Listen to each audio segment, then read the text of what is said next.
Hello everyone, I am Ayush and इस video में हम आपसे बात करने वाले हैं बिजनेस कम्युनिकेशन सेकंड जिसका पेपर आज हुआ है उस पेपर के आंसर की के बारे में। तो वीडियो को देखने से पहले मैं आपको बता दूं कि वीडियो को लाइक कर दो यार, लाइक करके स्टार्ट करो। एंड चैनल पे अगर न्यू हो ना तो चैनल को प्लीज़ सब्सक्राइब कर देना, बिकॉज हम बिना टाइम वेस्ट किए सारे क्वेश्चंस के आंसर को देखेंगे। और देखिए, ये जो होता है ना, मतलब मोस्ट एप्रोप्रिएट आंसर होगा। हम ऐसा इस चीज़ का हम कभी दावा नहीं करते हैं कि आंसर सही होगा, क्योंकि जो यूनिवर्सिटी के जितने सारे प्रोफेसर्स हैं, ये उनके ऊपर डिपेंड करता है कि वो किसको वो आंसर अपना वो दे रहे हैं, ठीक है। लेकिन जो मोस्ट एप्रोप्रिएट आंसर होगा वो आपको इस वीडियो में बता दिया जाएगा। तो क्वेश्चन नंबर फर्स्ट है, आप हमारे साथ देखते चलिए और अपना आंसर मैच करते चलिएगा। आप क्वेश्चन पेपर अपने पास रख लीजिए।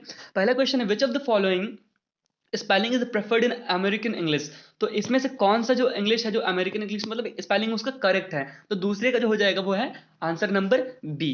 तो आंसर नंबर बी है, आप मैच करते हुए चलिए। अब वहीं क्वेश्चन नंबर सेकंड की बात करें तो report are often used to display the result of. तो जो रिपोर्ट होता है, रिपोर्ट का उपयोग जो होता है अक्सर परिणाम प्रदर्शित करने के लिए किया जाता है। तो कैसा किया जाता है, मतलब किसमें? तो ये हो जाएगा डी, यानी कि इसमें जो होता है वो एक्सपेरिमेंट, इन्वेस्टिगेशंस एंड इंक्वायरी सारी चीजें आ जाती है। तो इसका आंसर हो जाएगा, वो आपका जो आंसर होने वाला है वो हो जाने वाला है डी, ऑल ऑफ एबव। सो अब क्वेश्चन नंबर थर्ड के बारे में बात कर लेते हैं। An effective oral presentation process follows steps. तो इसका जो आंसर होने वाला है वो थर्ड का वो हो जाएगा बी, यानी कि थ्री, ठीक है। तो आप बस वीडियो को देखते चलो यार, और वीडियो अच्छी लगे ना तो प्लीज वीडियो को लाइक जरूर करना है और चैनल को सब्सक्राइब कर दो। और ऐसा हुआ होगा कि यार आपके अगल बगल में जो लड़का आपको मतलब कुछ अलग लग रहा हो कि यार मैंने आंसर ये कर दिया, उसने कुछ अलग कर दिया हो, तो उसके साथ ही वीडियो शेयर भी करना यार। और उसको भी बताओ कि नहीं भाई, इसका आंसर ये होने वाला है या फिर कैसे क्या कुछ भी, तो उनके साथ शेयर करिए और अपनी चीज़ों को मतलब होता है ना कि कम्युनिकेशन, मतलब अपनी चीज़ों को आदान प्रदान करो, चीज़ें सीखो कैसे है क्या चल रही है। क्वेश्चन नंबर फोर के बारे में बात करें तो which of the following is correct dateline for a business letter. तो बिजनेस लेटर के लिए करेक्ट डेटलाइन कौन सा है? तो इसका जो आंसर हो जाएगा फोर का वो हो जाएगा आपका बी। ऐसा बी होता है, आप देख लीजिए, इसका फोर का आंसर जो होगा वो होगा बी। और वहीं क्वेश्चन नंबर फाइव की बात करें, in report writing which one consist clearly state the purpose of the report. तो फिफ्थ का जो आंसर होने वाला है वो हो जाएगा सी, यानी कि टाइटल पेज। तो आप हिंदी मीडियम स्टूडेंट हो, इंग्लिश मीडियम जो भी हो, कोई प्रॉब्लम नहीं है, आप आंसर मैच करते हुए चलिएगा। आपको ऐसा लग जाएगा कि हाँ इसका आंसर कौन सा है। मैं इंग्लिश में अभी मैं क्वेश्चन पढ़ रहा हूँ, आप हिंदी आप देखते चलिएगा। और सिक्स का जो है question, the formal greeting with which a business letter being is called. तो इसका जो होगा सिक्स का वो हो जाएगा आंसर ए, यानी कि सैल्यूटेशन। अब सैल्यूटेशन होता है क्या? सैल्यूटेशन होता है जो आप कहते हैं डियर सर, डियर मैम, जो होता है ना सैल्यूटेशन, तो उसको हिंदी में बोलते हैं अभिवादन। और क्वेश्चन नंबर सेवन की बात करें तो in memo reasoning on hiring, firing and purchasing extras is known as. तो जो सेवन का आंसर हो जाएगा वो हो जाएगा आपका सी, ये होगा रिकमेंडेशन। इसको हिंदी में बोलते हैं सिफारिश। आप इस यहाँ पे देखते चलिएगा।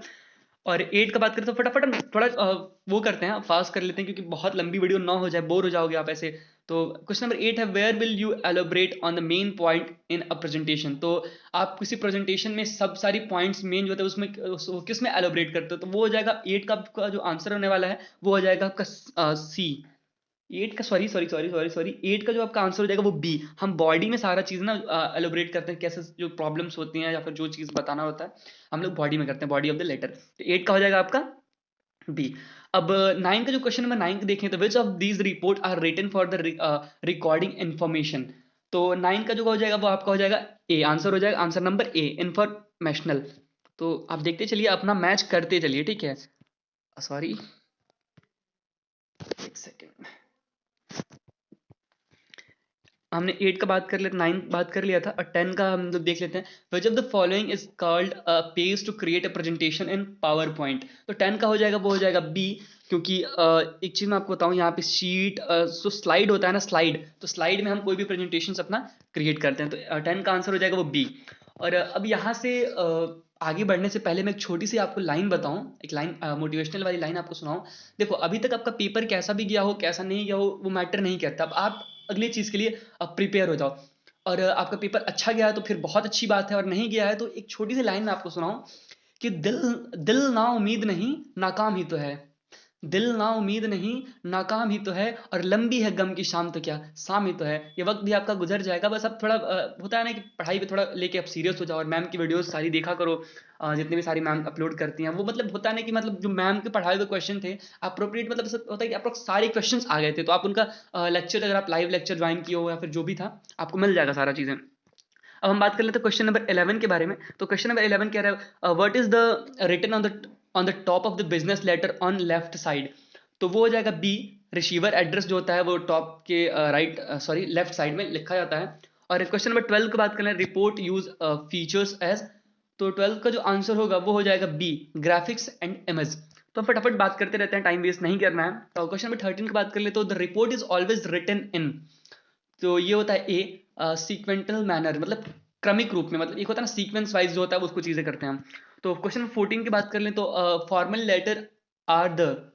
फॉर्मल लेटर क्या होता है, letter that follow a certain formality and certain pattern. तो इसका हो जाएगा आंसर ए, 14 का ए हो जाएगा। आप देखते चलिए, a power point is a dash, is a pattern of blue print of slide और ग्रुप ऑफ स्लाइड्स।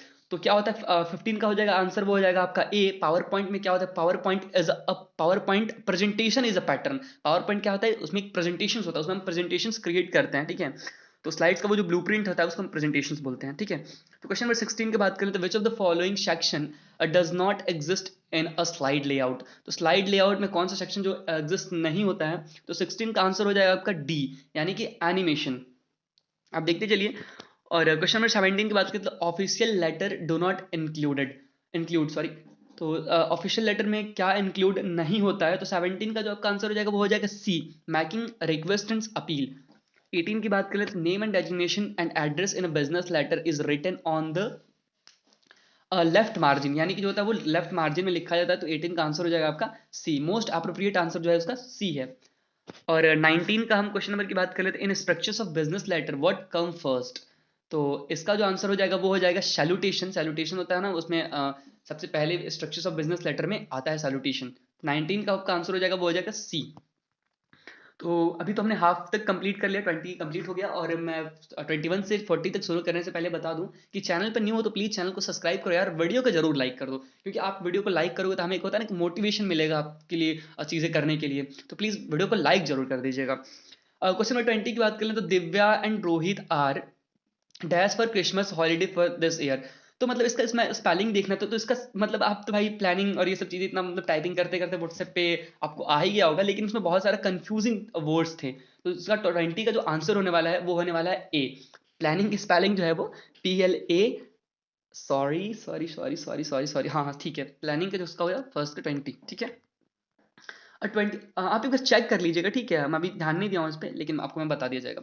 21 का जो आंसर है, task to improve spelling should not included. तो 21 का जो आंसर आपका हो जाएगा वो हो जाएगा आपका जो होता है बी, सॉरी इसका जो आंसर है बी, लिसनिंग। लिसनिंग, क्योंकि आप रीडिंग करके और लिख के और डिक्शनरी का यूज करके अपना स्पेलिंग आप बेहतर कर सकते हैं, लेकिन सुन के नहीं कर सकते हैं। किसी चीज को करने के लिए लिखना पड़ता है। आपके टीचर्स भी बोलते होंगे कि स्पेलिंग मिस्टेक हो रही है, आप लिखा करो, डिक्शनरी यूज किया करो, गूगल डिक्शनरी कम यूज किया करो। जैसे डिक्शनरी आप ओपन करोगे तो उससे रिलेटेड बहुत सारे वर्ड्स आपके आएंगे आपके पास, और उस सब चीज से थोड़ा आपको बेटर हो जाएगा आपके spelling mistakes. Which of the 21 की बात करें, तो which of the following spelling is correct. तो इसका सबसे करेक्ट स्पेलिंग कौन सा है, तो 22 का जो आपका आंसर हो जाएगा वो हो जाएगा सी, ठीक है। और 23 की बात करें, तो slide that is used to introduce a topic and set the tone for the presentation is called the. तो 23 का जो आंसर हो जाएगा वो हो जाएगा आपका बी, ग्राफिक स्लाइड। और 22 का सॉरी 23, हाँ 23 का बी हो जाएगा। और 24 की बात करें, तो writing should always be in details, वो ब्रीफली और अनऑर्गेनाइज्ड और नॉन ऐसा नहीं होता है। तो कोई भी राइटिंग आप लिखते हैं उसको बहुत मतलब डिटेल में लिखना पड़ता है। और क्वेश्चन नंबर 25 की बात करें, report is always written in. तो रिपोर्ट होता है वो ऑलवेज हमेशा किस में लिखी जाती है, तो वो लिखी जाती है आपका फ्यूचर पास्ट प्रेजेंट सब में लिखी जाती है। तो ऑल ऑफ देम इसका आंसर हो जाएगा, ठीक है। और 26 की बात करें, तो which one on the basis of legal requirement report are. तो 26 का हो जाएगा बी। आप देखते चलिए यहाँ पे, एक सेकंड में एक बार और चेक कर लूँ। 26 का जो आपका आंसर होने वाला, हाँ बी ही है इसका आंसर, ठीक है। 26 का हो जाएगा बी। और 27 की बात करें, तो in MLA creations rule A stand for. तो MLA में जो होता है, MLA में उसमें ए पे क्या स्टैंड करता है, तो वो हो जाएगा 27 का आंसर हो जाएगा आपका सी, एसोसिएशंस। और 28 का बात कर ले हम क्वेश्चन, तो which of these must be avoided in the business letter, तो बिजनेस लेटर में क्या ऐसी चीजें जो अवॉइड कर देते हैं, तो 22 का आंसर हो जाएगा आपका डी। और अब 29 का बात करें तो in A P, A P stand for, 29 का जो आंसर हो जाएगा आपका सी हो जाएगा, साइकोलॉजिकल। एंड 30, क्वेश्चन नंबर 30 की बात करें, a list of heading and appendices of report is called, तो 30 का जो आपका आंसर हो जाएगा वो हो जाएगा ए, टेबल ऑफ कंटेंट। और लास्ट बस कुछ 10 क्वेश्चंस बचे हुए हैं, तो उसको हम फटाफट देख लेते हैं, वीडियो लंबी ना हो इसलिए मैं फटाफट कुछ चीज़ें करके चल रहा हूँ। For improving writing skill one must require, तो मतलब होता है ना कि लिखने के कौशल को सुधारने के लिए क्या चीज़ की बहुत आवश्यकता होती है, तो वो होता है आपका 31 का जो आंसर हो जाएगा वो हो जाएगा ए, आपके पास बहुत अच्छी ग्रामर्स एंड पंचुएशन होना चाहिए, मतलब कहाँ कौन सा चिन्ह लगाना है, full stop, exclamatory mark, and grammar का बहुत अच्छा यूज आना चाहिए। ये नहीं कि आप उसमें अब अदर चीज को देखो ना, तो मतलब यह है कि नन है तो मतलब कुछ नहीं, और सेटिंग राइट टोन, मतलब किस वे में आपको कहना है वो भी मैटर नहीं करता है, लाउड वॉइस, ऊंची आवाज में बोल रहे हैं वो भी मैटर नहीं है, मैटर ये करते हैं कि आपका अच्छा ग्रामर एंड अच्छा पंचुएशन होना चाहिए। अब क्वेश्चन नंबर 22 की बात कर ले, तो in the beginning of presentation you should give firstly, तो मतलब होता है ना कि प्रेजेंटेशन के स्टार्टिंग में आपको सबसे पहले क्या देना पड़ता है, तो 32 का जो आपका आंसर होने वाला है वो हो जाएगा ए, योर इंट्रोडक्शन, नॉट की summary of topic, asking irrelevant question, मतलब फालतू का जो क्वेश्चन होते हैं, फ्यूचर इन्फॉर्मेशन कुछ नहीं, आपको देना पड़ता है इसमें योर इंट्रोडक्शन।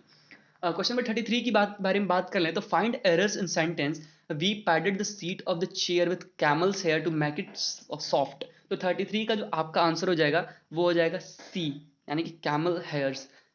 और वैसे आप इसमें थोड़ा कंफ्यूजन है, आप यहाँ पे देख सकते हो कैमल हेयर भी हो सकते हैं या फिर नन एरर, मतलब कोई एरर नहीं होगा, ठीक है, तो आप इसको एक बार देखते हुए चलिएगा, कोई प्रॉब्लम नहीं है।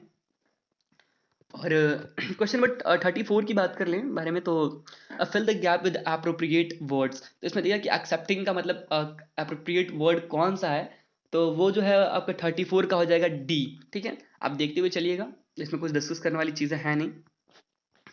35 के बारे में बात कर लें, dash means the right use of putting in points और स्टॉप इन राइटिंग, कल की मतलब लाइव क्लास में मैंने मैम ने इसको बहुत इंपॉर्टेंट टॉपिक भी बताया था, आप लास्ट वीडियो देखिए, तो ये क्वेश्चन मतलब मैम ने बताया था कि ये क्वेश्चन आएगा ही आएगा, तो इसका जो आंसर होने वाला है 35 का, वो हो जाएगा आपका डी, यानी कि फुल स्टॉप। तो ये इंपॉर्टेंट क्वेश्चन था और मैम ने इसको बताया भी था, तो अपने मैम के वीडियो के गो थ्रू किए होंगे तो मतलब अच्छे से कर लिए होंगे। अब क्वेश्चन नंबर 36 के बारे में बात कर लें, तो dash is the main part of report, तो रिपोर्ट का मेन पार्ट क्या होता है, वो होता है आपका reference, sorry sorry sorry sorry sorry, I am really sorry. 36 का जो आंसर हो जाएगा वो आपका C, description is the main part of report, description में मतलब जिसमें सब कुछ चीज़ें आप लिख रहे हैं, क्या प्रॉब्लम है, क्या सॉल्यूशन चाहिए, जो भी चीज़ें। तो 37 के बारे में बात कर लें, question, the word memo is a short form of, तो 37 का जो आपका आंसर हो जाएगा वो हो जाएगा सी, मेमोरेंडम। आप क्वेश्चन के थ्रू गए होंगे ना, क्वेश्चन को 2-3 बार पढ़े होंगे, हिंदी इंग्लिश दोनों, तो आपको आंसर लगभग लगभग आप इतना तो कर लोगे कि पास हो जाओगे, क्वेश्चन पढ़ गए आप, ठीक है। तो 27 का जो हो जाएगा आपका वो हो जाएगा सी। और 28 के बारे में बात कर लें, तो dash is the assigned communication for a purpose and a specific receiver और अ रीडर, तो 38 का हो जाएगा आपका A, report is assigned communication for the purpose, आप देख सकते हो 38 का जो आंसर हो जाएगा वो हो जाएगा ए। 39 के बारे में बात कर लें, तो quality of a report is determined by, तो 39 का जो आपका आंसर हो जाएगा वो हो जाएगा आपका डी, एक्यूरेसी ऑफ डाटा, नहीं कि आप लैंग्वेज रिपोर्ट की भाषा क्या है, रिपोर्ट की लंबाई कितनी है, रिपोर्ट दिखती कैसी है, वो मैटर नहीं करता है, एक्यूरेसी मतलब उसमें जो होता है ना कि एक्यूरेसी ऑफ डाटा, डाटा की शुद्धता उसमें कितनी है। या फिर आप इसका एप्रोप्रिएट आंसर तो यही है, लेकिन आप एक बार वो चेक कर लीजिएगा, इसका आंसर ए भी हो सकता है और डी भी हो सकता है, लेकिन मोस्ट प्रोबेबली इसका आंसर डी होना चाहिए।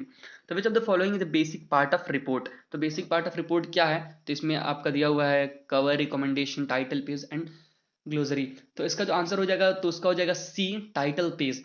तो हमने सारे क्वेश्चंस डिस्कस कर लिए, और अभी वीडियो अच्छा लगा तो प्लीज़ वीडियो को लाइक कर देना यार, और नेक्स्ट जो एग्जाम आपका होने वाला है दीनदयाल उपाध्याय, उससे रिलेटेड वीडियो आपको चैनल पे मिल जाएगी, और बिजनेस स्टैटिस्टिक का भी आपका पड़ा हुआ एक पेपर बचा हुआ, तो वो भी आपको इस वीडियो पे, इस चैनल पे मिल जाएगा। तो प्लीज़ चैनल को सब्सक्राइब जरूर कर लीजिएगा और वीडियो को जरूर लाइक कर दिए। Thank you.